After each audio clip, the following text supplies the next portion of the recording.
The CBS Radio Mystery Theater presents...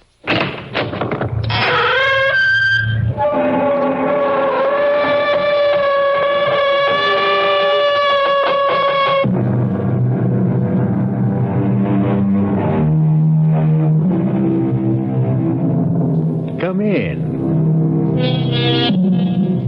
Welcome. I am E.G. Marshall.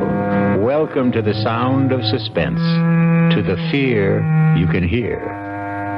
Our tale is a blood-freezing story inspired by a nursery rhyme, a sweet, simple song. Ring a ring of roses, a pocket full of posies, achoo, achoo, we all fall down. It sounds young and innocent, doesn't it? But it is very old and very sinister. For the ring-a-ring of roses were the splotches that first appeared on the faces of those afflicted during the Black Plague. The pocketful of posies were the herbs that were carried, hopefully to ward off the fatal disease. The sneezing sounds, achoo, achoo, were the sounds of the final spasms. And we all fall down was, well, you can guess.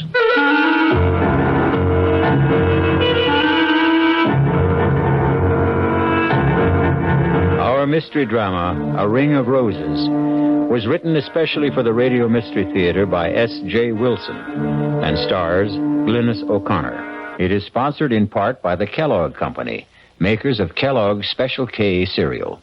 I'll be back shortly with Act One.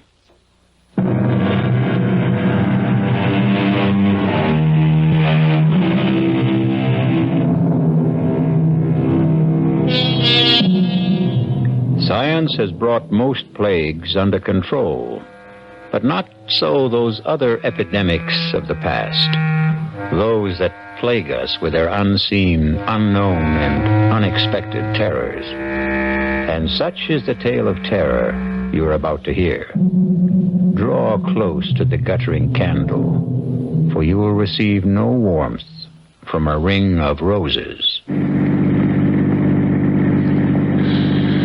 You know, George, I've heard about this place so often from Helena. The fields, the forest, those mountains in the distance. It's just as if I've been here and seen it all before. That's all fine. But do you realize, Laurie, we haven't seen a single house for the last 7 miles?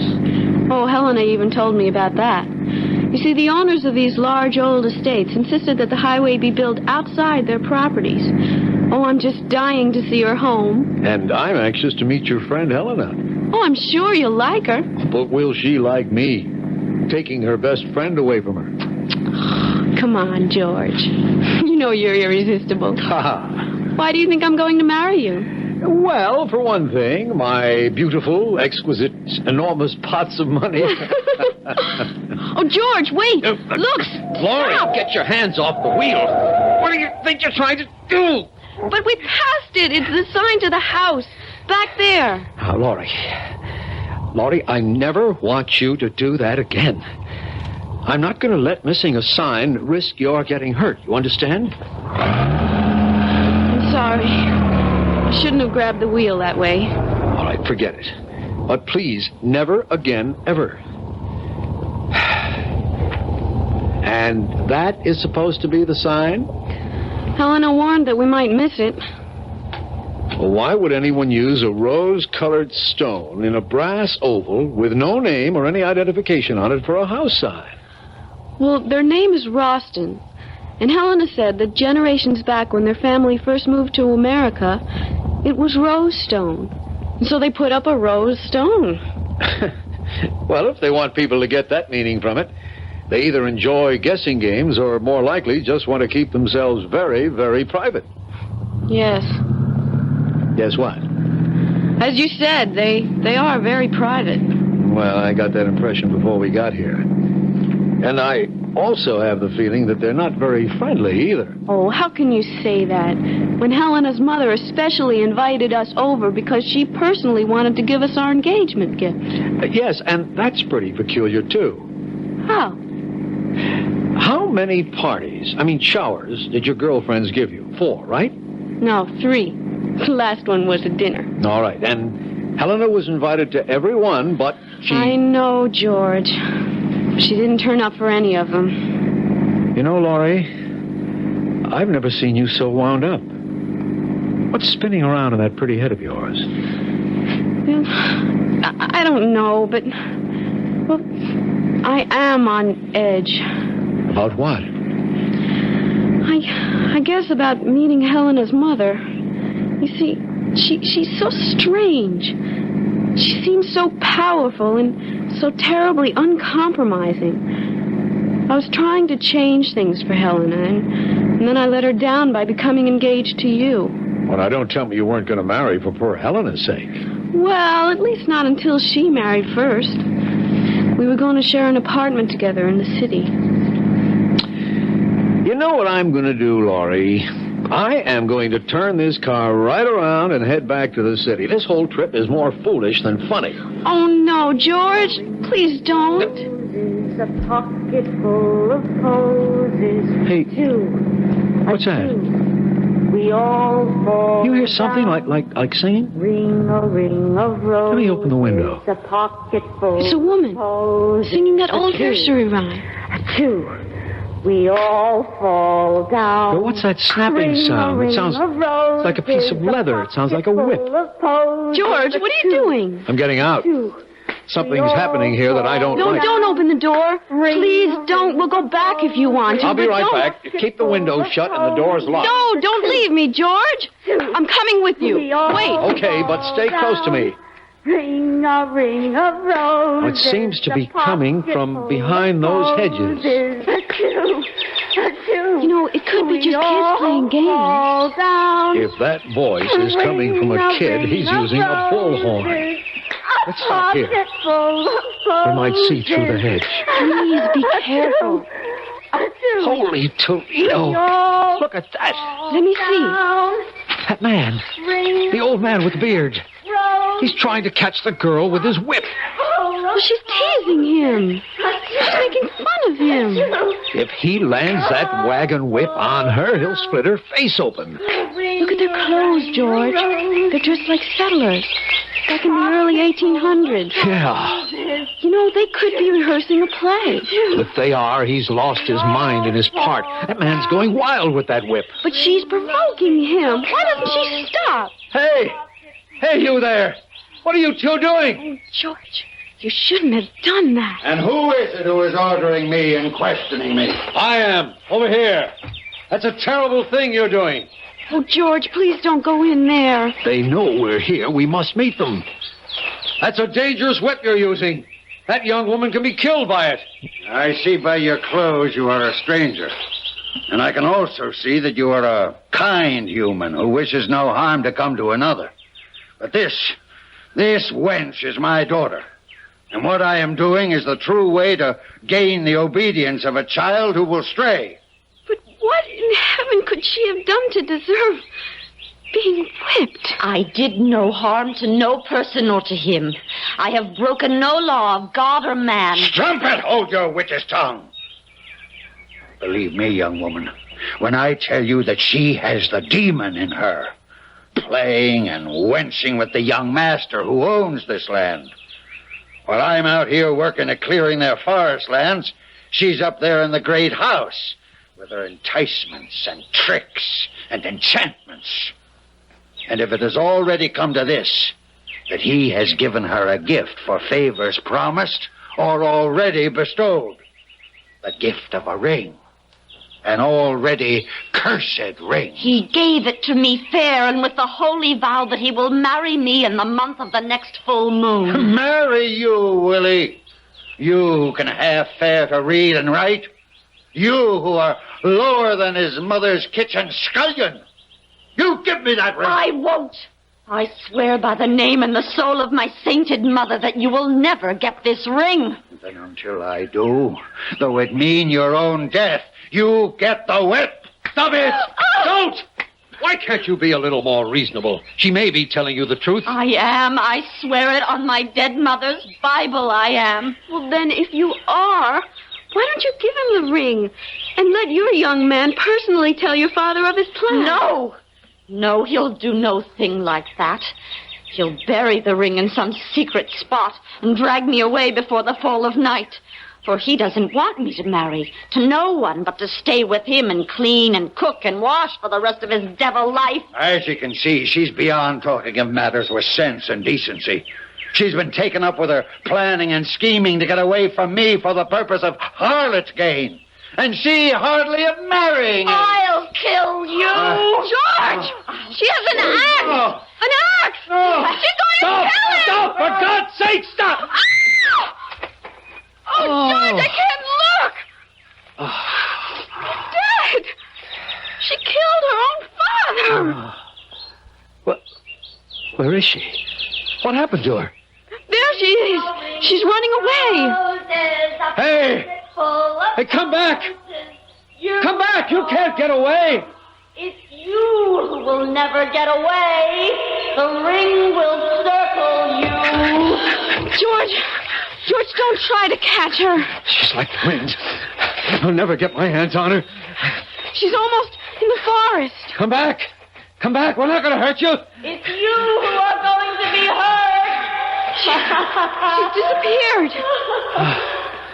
Even before she got to the forest. But, George, look what I found. It's the ring. She dropped the ring.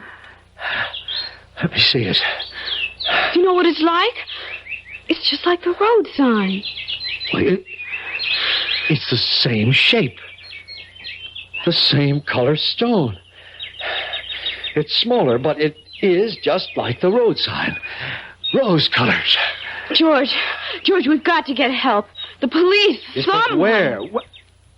Of course, the house. We've got to get to Helena's house. This ring so rosy, this ring so red. Does it belong to the living or the dead? We'll return shortly with Act Two. I'm Hy Brown, producer of Radio Mystery Theater. We're in our second week of original radio dramas every night, and we're excited about it. But more important, we'd like to know what you think.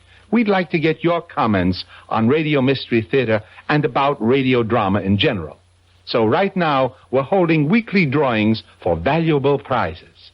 All you need do is send us your name and address to be eligible. Each week, this one and the next, we'll draw 50 winners and award 2 AM/FM stereo phonos, 2 travel clock radios, and 46 anthologies of modern suspense.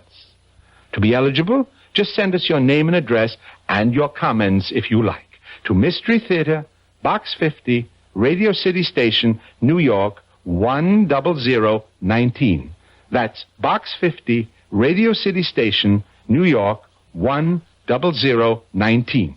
All for good everywhere, unless locally prohibited. This is Bob Elson. If you're like me, you probably find it pretty hard to make time for all the things that you really need to do, even important things like your savings needs. That's why Northwest Federal Savings is open 63 hours a week, so you and I can stop in when it's convenient for us. Monday, Thursday, and Friday, Northwest Federal Savings is open from 9 a.m. to 8 p.m. Tuesday, Wednesday, and Saturday from 9 a.m. to 5 p.m. And to coin a phrase, the early bird gets the service at Northwest Federal's walk-up windows from 8 to 9 a.m. Monday through Saturday. To make it even more convenient, Northwest Federal Savings has free parking at both locations. 4901 West Irving Park in Chicago, just a block west of Cicero, and our new branch office in Des Plaines, 2454 Dempster Street, just east of the Tri-State Tollway.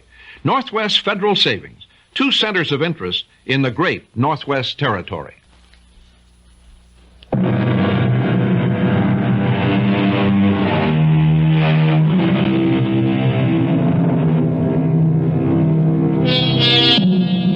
Let us return to the evil of a ring of roses and to our young friends who have been wrenched back through space to a time when a young woman raised an axe and split in more ways than one.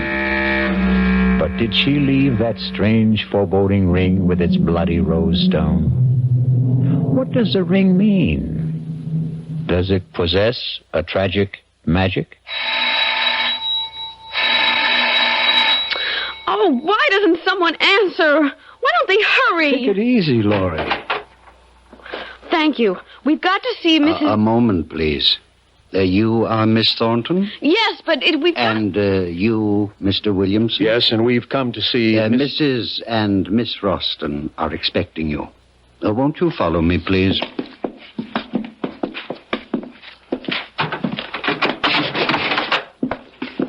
Miss Thornton and Mr. Williamson. Oh, Laurie, how wonderful. But something's wrong. Your hair. And Laurie, you're so pale. Something frightful has just happened, Helena. Can I see you alone? I don't want to disturb your mother. My dear, you're not disturbing me in the slightest. This room has no secrets. Its acoustics are incredible. I'm Helena's mother. Hello, Mrs. Roston. We've just had a very unusual experience. Laurie's pretty badly shaken by it. Yes, so I see. Helena, why don't you take Laurie to your room, let her refresh herself? Perhaps Mr. Williamson will tell me something more about what's happened? I think the police should be notified at once. The police? Here? Did you have an accident? Well, not exactly, but we happened to see something that can only be described as gruesome, I guess. And the police should be notified. Mother, do you think... Helen, dearest, this is not the time for speculation. I shall be glad to have the deputy's office call. But can you give me some indication of what they're to be told? We don't like bothering our officers unnecessarily. They have enough to do as it is. But someone's just been murdered. Oh, no, not again. What? Now, Helena, restrain yourself, dearest. Laura, you say someone's been murdered? Who? Well, we don't know who he is, but he was trying to whip a young woman. And, Mr. Williamson, she took an axe and killed him. You know. How could you? I was praying that it wouldn't happen to you. Oh, poor Laurie. Now, why don't you young people make yourselves comfortable? A glass of sherry might calm you. But, Mother, you told me that it would never happen again. That thing... Helena, I said I had taken every precaution not to have it happen. But who am I to promise I will control the uncontrollable? Are you saying that this has happened before? Laurie, maybe Mrs. Roston wants to explain. Well, not really, but I feel I'm obliged to. However, it is difficult. How does one explain the inexplicable? I think they're ghosts. There are no ghosts, Helena. Dr. Medvig, the last scientist I consulted, said it was undoubtedly an instance of photosensory projection. Helena pooh-poohs it. But has either of you ever heard of that discipline?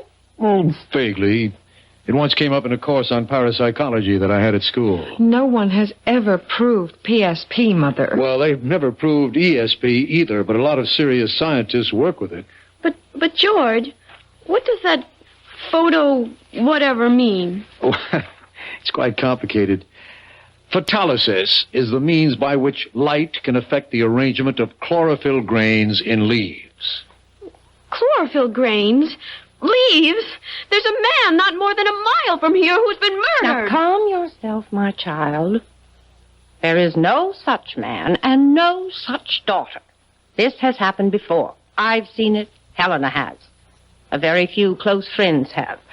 Unfortunately, you have, too.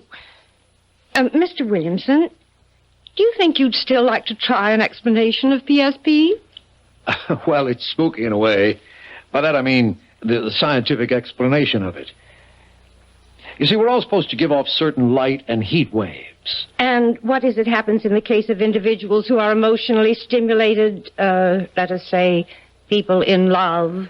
Well, the theory has it that people in a very intense emotional state give off more highly concentrated waves. Well, I just don't understand what chlorophyll and leaves and light waves have to do with a man being murdered. You see, it's tied up with photosynthesis. And scientists aren't sure how that process really works. But with the unusual intensity of light, the cells of chlorophyll rearrange themselves and are forced to give off some of the excess carbohydrates in which there is an unusual amount of stored energy. I'm not following this at all. My dear, Helena speaks of you as having the patience of a saint. So, if you'd like me to telephone the deputies, I suggest you give your fiancé a chance to finish. There isn't much more, Laurie. Just that the openings in the leaves, they're called stomates, tend to react like projectors. And through the magnification of additional oxygen are supposed to be able to relay an episode they once absorbed when they were in the receptive state, like film. Are you talking about something like motion picture film? Yes, Laurie, but he means something like a projector with a memory. A memory of blood in this case. Well, it happens that chlorophyll is very much like hemoglobia, except that it contains magnesium instead of the iron found in blood. Are you saying that what we saw was a motion picture? Nothing more? Well, essentially, that's it. But when and where the original was recorded, we have no idea. Well, but there's a building. There's a cabin out there. And there's a man's body bleeding. Well, why don't you go and see for yourself if you don't believe us? No, Laurie, there's nothing there. Helena, you too? Yes, as Mother said, I've seen it. Others have, too. Around here, they call it the Enchanted Forest. But if you go out there again, you won't find a cabin or a man. Nothing. The police know all about it. They'll come, and you'll just feel foolish. I don't know what to think. It all seems so real. Well, now, why don't we come back to the present and the truly real? Because I have the real pleasure of giving you our gift to celebrate your engagement. It's a complete surprise. Even I don't know what it is. Laurie, dear, it isn't that what we're giving you is expensive or valuable, but it is dear to us. We hope it will be your first family heirloom.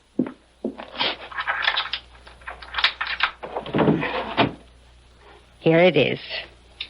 No pretty wrapping, but it seems too lovely a box to cover with silly paper. Mother, I've never seen that box before. Well, now, isn't it nice that I can still have some surprises for you? That's a great-looking box, Mrs. Ralston. Those are roses painted on ivory, aren't they? Oh, it's so beautiful. I feel as if I'm depriving you of something very special if I accepted it. Oh, no. Please, take it. It's little enough, and you know what I think that box would be perfect for? It already has its purpose, dear. What I was going to say was that it would be the perfect place to keep a lock of your first baby's hair. Wouldn't it? And I'm afraid it's going to stay empty for some time. Oh, George, we don't know that. Not yet. We will have to find you another container for that when the time comes. This box already has its occupant. You mean there's something inside? Well, look and see. Well, go ahead, Laurie. My heart's beating so loudly. She's been like that all day, so excited. Darling, do you want me to open it? No, I'm all right. Just let me take a deep breath. Oh, no. Hey, that's the same... Laurie? What's wrong? Mother? Oh, it's just music. Give me the box, Laurie. And inside! Oh, the ring! I've got her. Put her on the couch. Yes. Laurie? Mother, do something. Don't just stand there. Eleanor, control yourself and get some water. Oh, Laurie, my poor Laurie. Wake up. Laurie, come out of it, honey. Darling? She's trying to open her eyes. Slowly, Laurie. It's me, George. Oh, who? What happened? You just passed out for a moment. Here, give her this water. Here, honey. Sip this slowly. Oh, I don't need it. But did I really see it? See what? The ring. Yes, I've got it. What ring? This ring. The same one.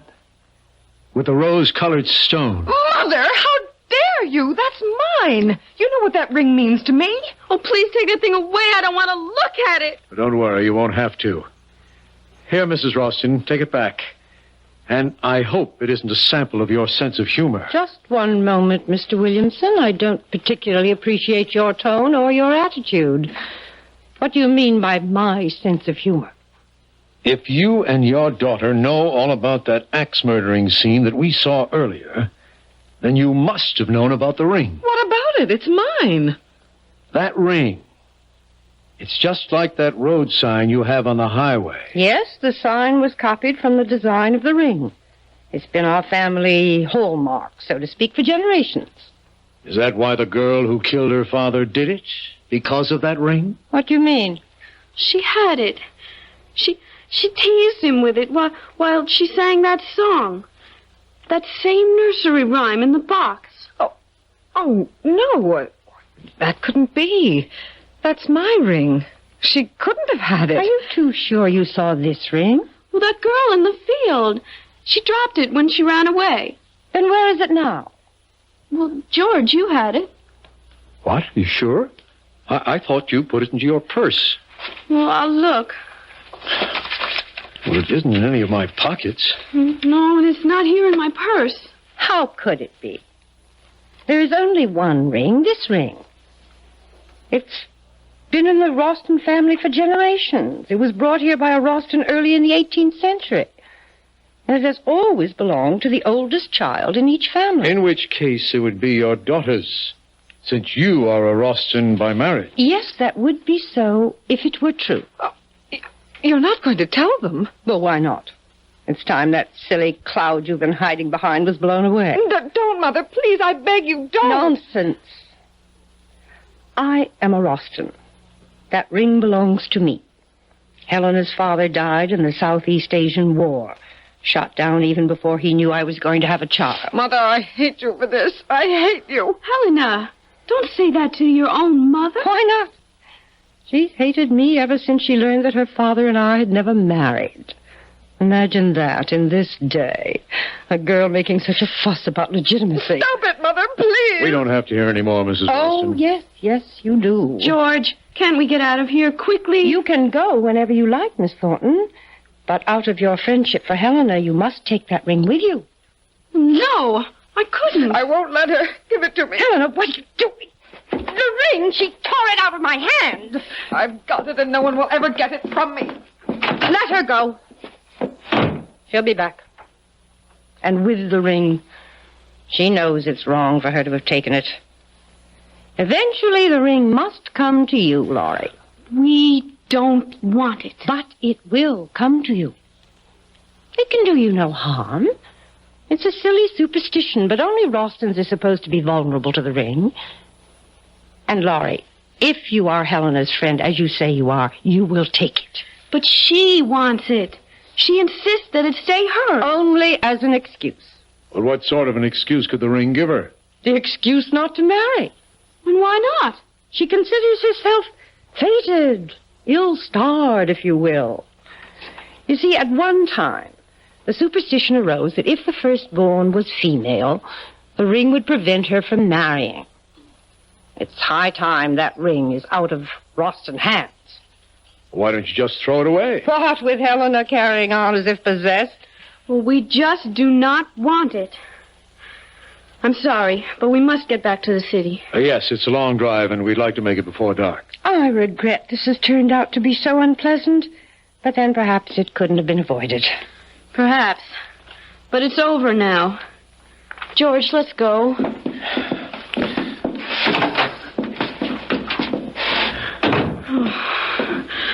Oh, I can't get away fast enough. I don't know what the speed limit is here, but whatever it is, we'll break it.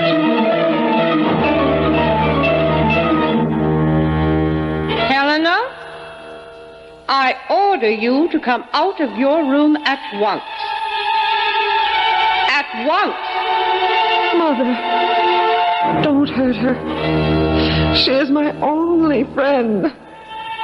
The only friend I have in the whole world. Run from the ring. Run for your life. But without a ring, what's a husband or wife? We'll return shortly with Act 3.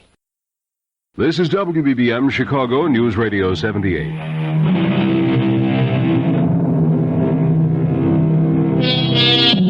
Let us try and penetrate the shrouding darkness of the final act of A Ring of Roses.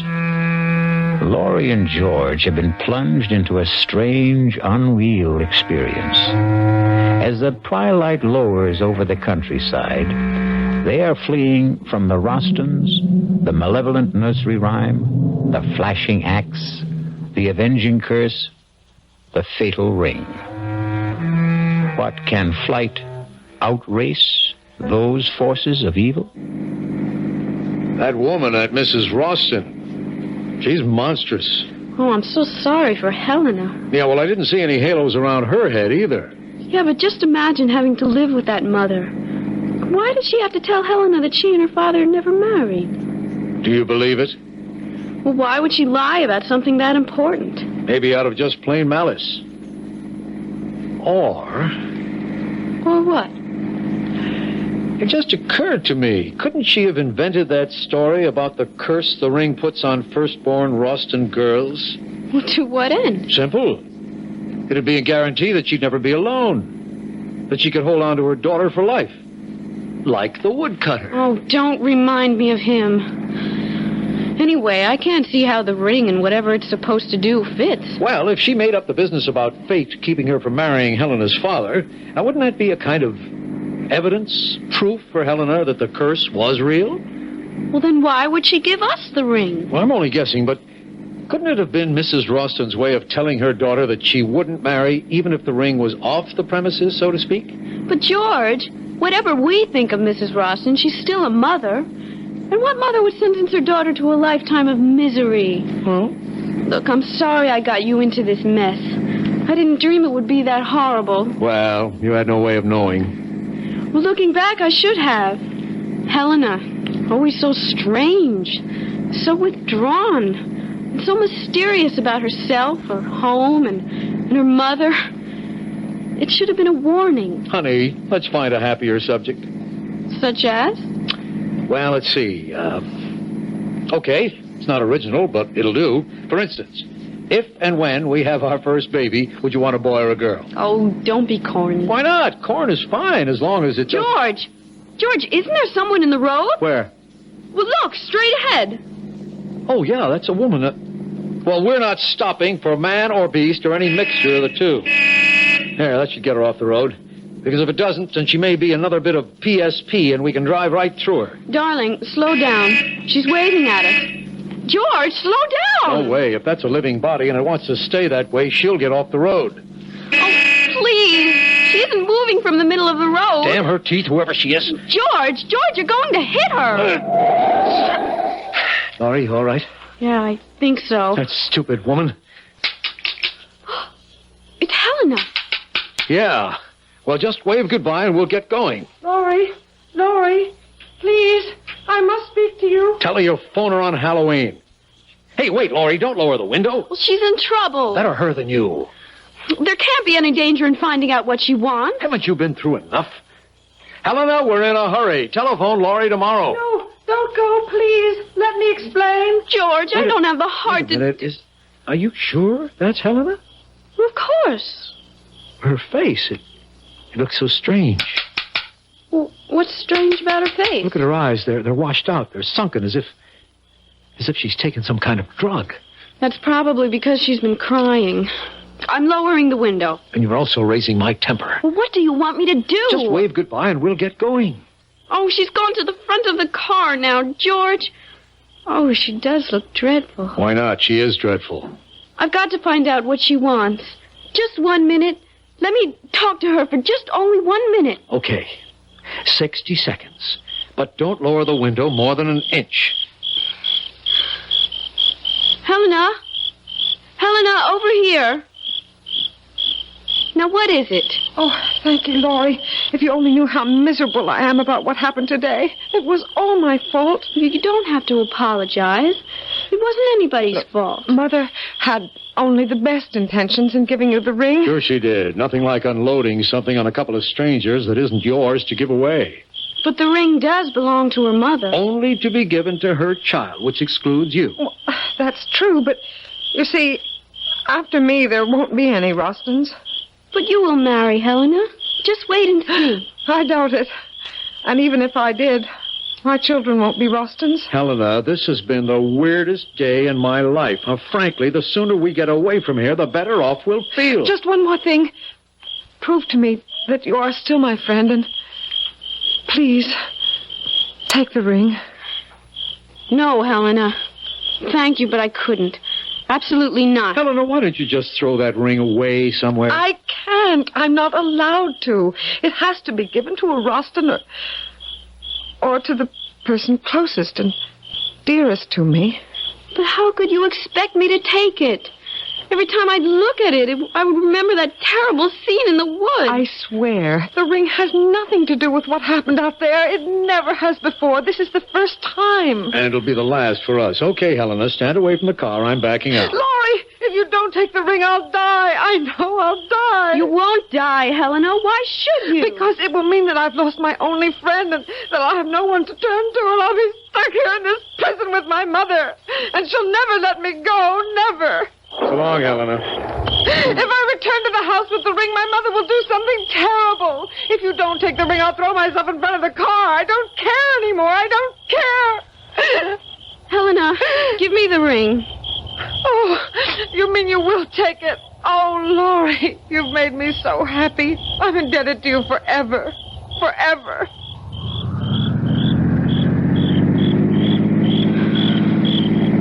You're angry with me, George, aren't you? No. I'll probably never see her again. And if it meant that much to her... What probably meant even more to her was that she could twist and bend you in any way she wanted. Well, in a way, it was her last hope of getting out of that house. That's why I finally took the ring.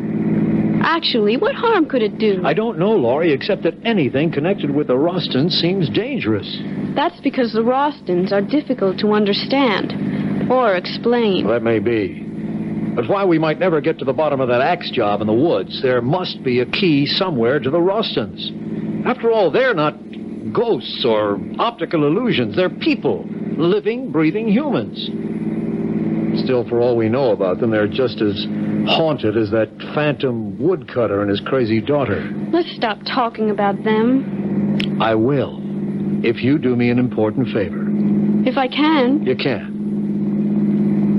Throw that ring away. You mean now? Right this second. Open the window and throw it out. But why? Honey, I'd consider it a special favor to me if you got rid of that ring. Well, I have no intention of keeping it. But I don't want to just throw it away. What do you want to do with it? Give it away.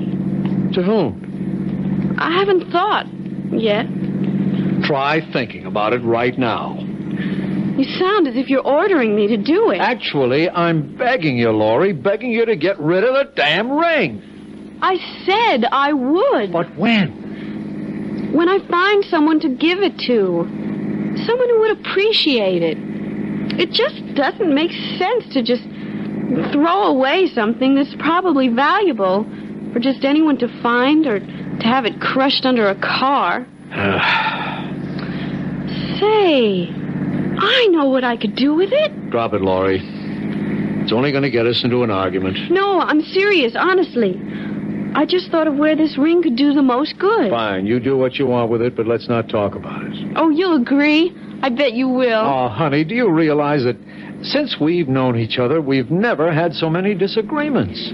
But I'm not disagreeing with you. Good, then let's change the subject. Or better still, let's let everything take a rest. If that's what you want, fine.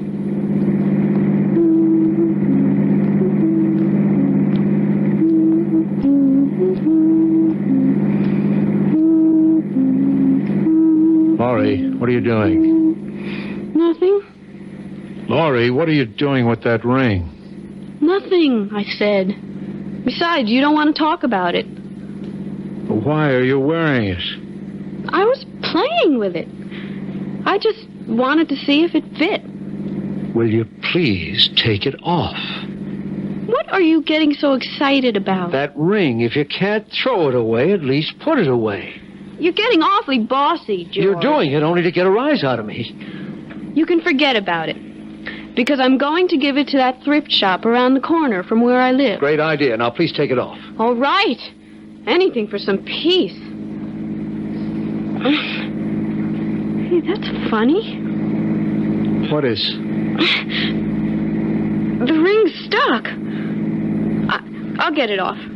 You shouldn't have put it on if it was too small. But it wasn't. In fact, it felt too big.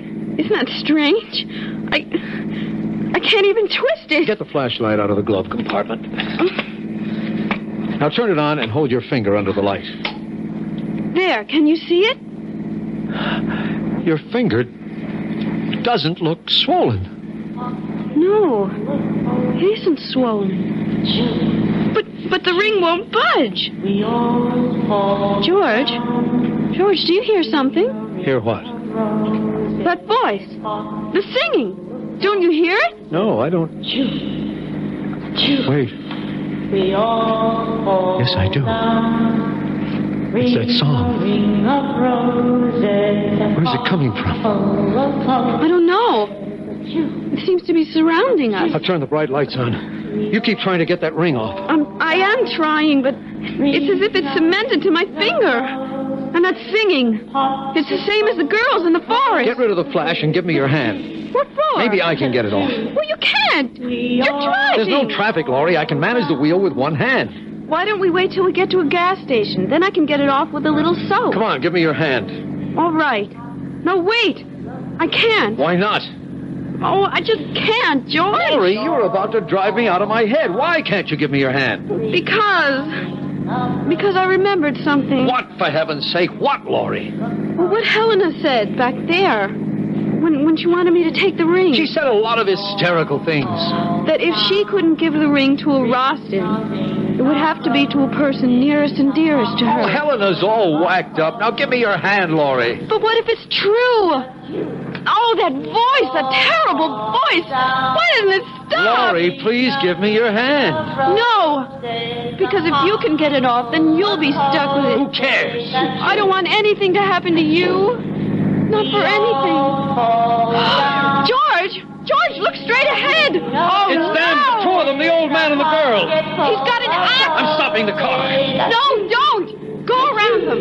Throw them. Run them down. Kill them. Do anything, The brakes George. aren't working. George, we're practically on top of Laurie, them. for the last time, give me your hand. The ring can't harm her. No.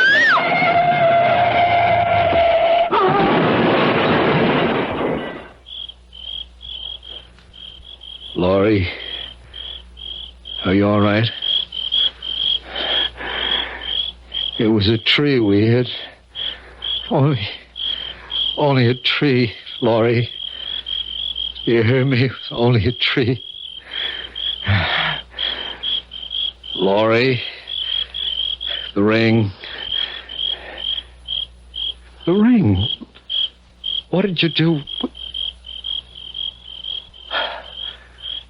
Not on your finger. Your finger. Good Lord. She's dead.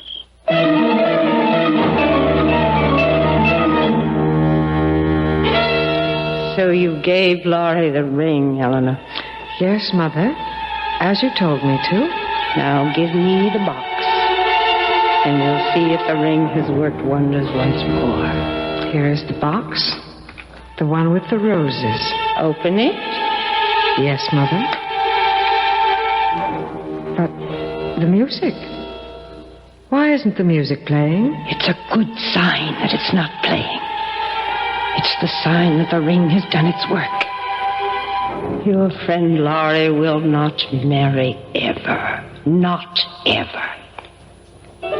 But the ring, Mother. Where is the ring? You'll find it in the woods. In the clearing. In the same place where I killed your great-grandfather 143 years ago. Go and bring back the ring that will keep us alive forever.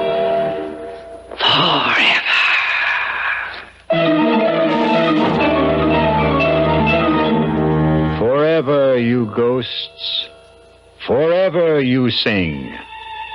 But your death is as forever as your grim, rosy ring. I'll be back shortly.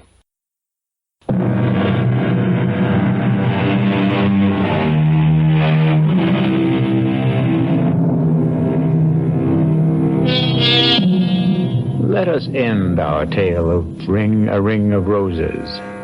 For as we also know, roses are red, roses are blue. But the rose of death is meant for who? Our cast included Glynnis O'Connor, George Petrie, Sidney Walker, Elspeth Eric, Holland Taylor, and Carol Hilliard. The entire production was under the direction of Hyman Brown. Now, a preview of our next tale. She's at your place, ain't she? That girl. What girl? That Iris Lloyd. The girl who finds things. I'm afraid of her, Mr. Weary. I'm afraid she'll find out what we did. Shut up. Don't you ever say anything like that to me again. I'm scared, Mr. Wheeler. I'm telling you, that girl is peculiar. She knows what you're thinking. She knows where you can find anything, even dead bodies. Get away from me, Lucas. I told you to keep away from me when I came here. Now, get away from my car before I run you down. Radio Mystery Theater was sponsored in part by Anheuser-Busch Incorporated, brewers of Budweiser. This is E.G. Marshall inviting you to return to our Mystery Theater for another adventure in the macabre. Until next time, pleasant dreams.